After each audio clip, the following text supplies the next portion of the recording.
하나님께서 우리를 향하여 입을 크게 열라고 말씀하셨습니다. 왜 하나님께서는 우리에게 어쩔 때는 입을 적게 열라라고 말씀하시기도 하고, 어쩔 때는 왜 입을 크게 열라, 왜 한 입으로 두 말 하시는가? 한 입으로 두 말 하시는 게 아니라고 그랬죠. 사람을 향하여는 될 수 있는 대로 입을 적게 열어라. 그러나 하나님을 향하여서는 입을 크게 열어라 라고 말씀하셨다라고 말씀드렸습니다. 자, 그런데 왜 우리가 하나님을 향하여 입을 열 때 크게 열어야 하는가? 어제도 잠깐 말씀드렸어요. 우리가 하나님께 무엇을 구하면 하나님께서는 항상 좋은 것으로 주시기 때문에 그렇다. 마태복음 7장 9절 이하에 말씀하죠. 너희 중에 누가 아들이 떡을 달라 하는데 돌을 주며 생선을 달라 하는데 뱀을 줄 사람이 있겠느냐?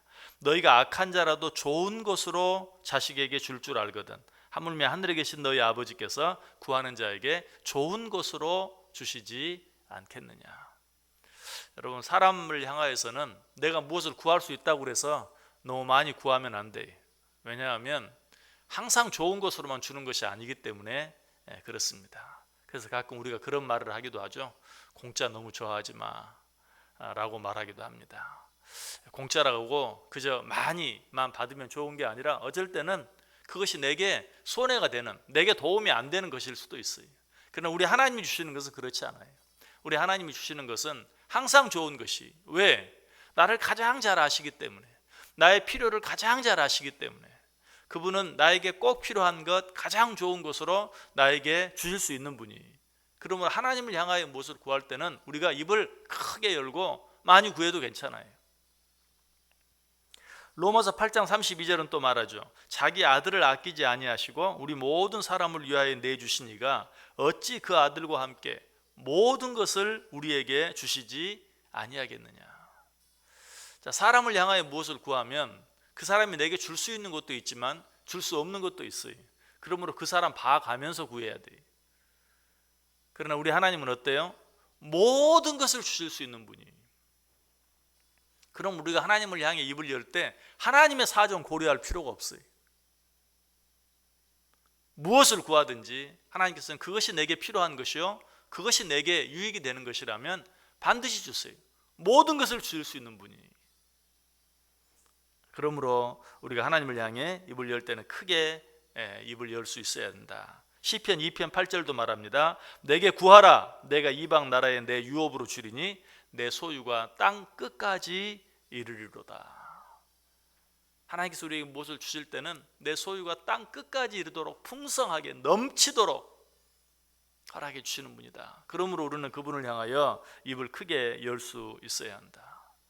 자, 그런데 이보다 더 중요한 것, 하나님이 많이 주실 수 있고 좋은 것으로 주시기 때문에 라는 것보다 우리가 입을 더 크게 열어야 될 중요한 이유가 있어요.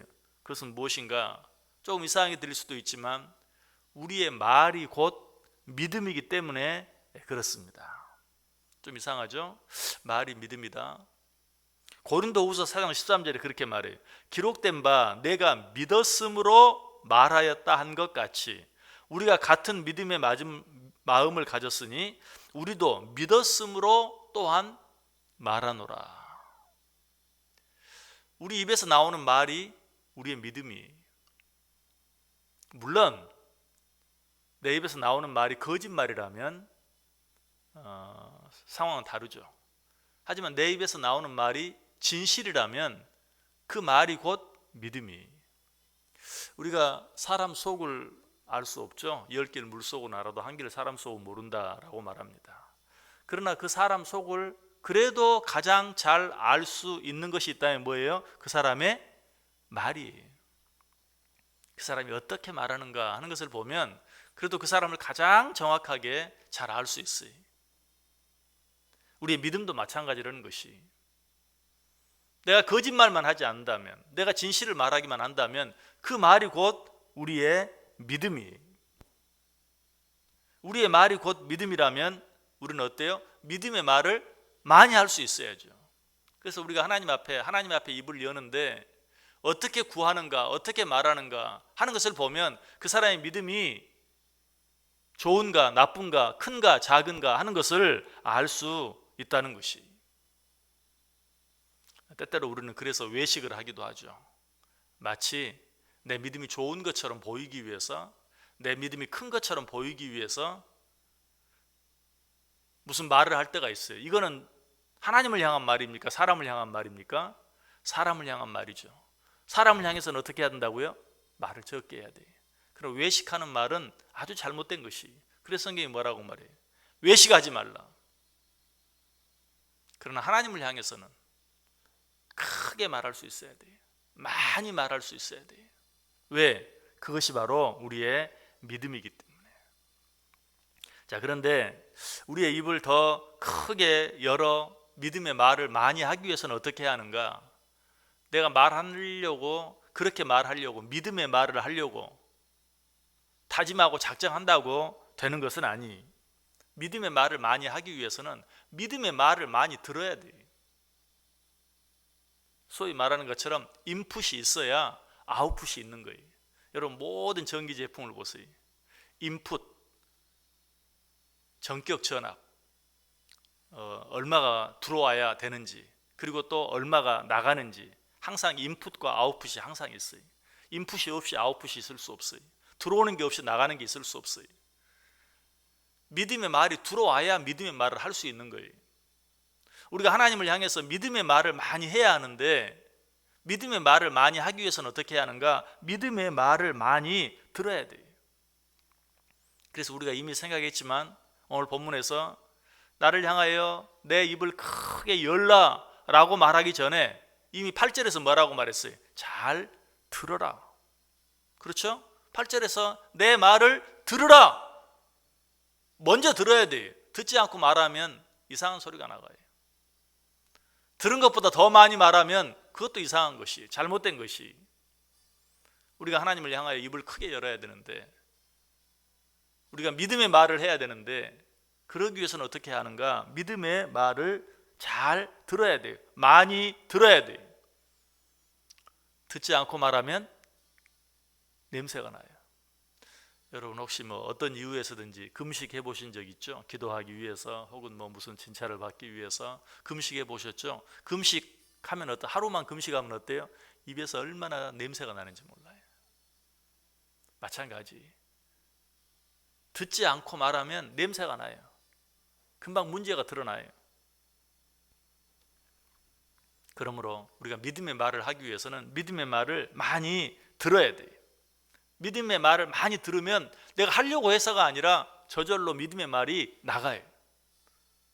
우리 안에 믿음의 말로 가득 채워놓으면 누가 툭 건드리기만 해도 믿음의 말이 나가는 거예요. 누가복음 6장 45절이 뭐라고 말합니까? 선한 사람은 마음에 쌓은 선에서 선을 내고 악한 자는 그 쌓은 악에서 악을 내나니 이는 마음에 가득한 것을 입으로 말함이니라. 마음에 가득한 것을 입으로 말하게 돼 있어요. 여러분 내 속에서는 독한 냄새가 나는데 입에서는 아름다운 냄새가 나게 할 수 있나요? 잠깐 그렇게 만들 수는 있죠. 입에 물 뿌린다든지 양치를 잠깐 한다든지 껌을 씹는다든지 그렇게 해서 잠깐 그 냄새를 가릴 수 있을지는 몰라도 결국은 어때요? 내 안에 있는 대로 냄새가 나게 돼 있어요. 죄송한 말씀이지만 요즘에 마스크 끼고 다니니까 어때요? 내 입의 냄새를 내가 맡고 살잖아요. 아마 마스크를 낌으로 말미암아서 내 입냄새가 심하구나 하고 병원에 가서 알지 못했던 병을 찾아내는 사람도 혹 있을지 모르겠어요. 그럴 수도 있을 거예요. 내 안에 더러운 게 있으면 더러운 냄새가 날 수밖에 없는 거예요. 믿음의 말을 듣지 아니하고 믿음의 말을 많이 할 수 없어요. 여러분 오늘 하루 어떻게 말하며 살기를 원하십니까? 원망하고 불평하는 말 하며 살기를 원하십니까? 아니면 기뻐하고 감사하는 말 하며 살기를 원하십니까? 적극적이고 긍정적인 말 하며 살기를 원하십니까? 아니면 부정적이고 소극적인 말 하며 살기를 원하십니까? 용서하고 사랑하는 말을 하며 살기를 원하십니까? 미워하고 다투는 말 하며 살기를 원하십니까? 우리가 선택하고 결단해야 돼요. 그러나 선택하고 결단하기 이전에 먼저 해야 될 일은 무엇이라고요? 내가 정말 기뻐하고 감사하는 말을 하기를 원하고 내가 정말 용서하고 격려하고 사랑하는 말을 하기를 원한다면 하나님께서 우리에게 주시는 그런 좋은 말씀들을 먼저 많이 들어야 돼요. 그러지 않으면 내가 결단해도 소용없어요. 하나님의 말씀을 많이 듣고 묵상하고 그렇게 할 때 비로소 나에게서 그런 아름다운 말, 좋은 말들이 나갈 수 있다. 오늘 하루 저는 두 가지 말을 추천해요. 먼저 감사의 말을 많이 하시길 바랍니다. 감사의 말은 기적을 낳기 때문에 그래요. 예수님이 기적을 행하실 때마다 바로 그 전에 하나님을 향하여 감사의 기도를 드리셨던 것을 보게 돼요. 죽은 나사로를 살릴 때도 그렇고 오병이의 기적을 하실 때도 그렇고 감사의 기도를 드렸어요. 하늘을 향하여 축사하셨다. 감사의 기도를 드렸다. 감사의 말, 감사의 기도는 뭘 만들어요? 기적을 만들어내요. 특별히 예수님이 그렇게 하신 것은 뭐예요? 어떤 일을 행하고 나서 감사하신 게 아니라 어떤 일을 행하기 전에 감사할 만한 일이 있어서 감사하는 것, 그것도 중요해요. 그것도 귀해요. 그러나 그 일이 있기 전에 미리 감사하는, 이것처럼 힘 있는 게 없어요. 미리 감사의 말을 할 때 그 감사가 기적을 낳아요. 왜 그렇습니까? 하나님께서 우리에게 약속하셨잖아요. 내 말이 내 귀에 들린 대로 내가 행하겠다. 내가 하나님 앞에 진정으로 감사했어요. 그러면 정말 감사하게 만들겠다는 거예요. 그 감사가 현실이 되게 만들어주겠다는 거예요. 내 말이 내 귀에 들린 대로 내가 행하겠다. 또 한 가지는 찬송을 많이 하시길 바라요. 우리 인간이 할 수 있는 말 가운데 가장 아름다운 말이 있다면 그것이 찬송이에요. 그보다 더 아름다운 말이 없어요. 하나님은 그래서 우리의 찬양 듣기를 기뻐해요.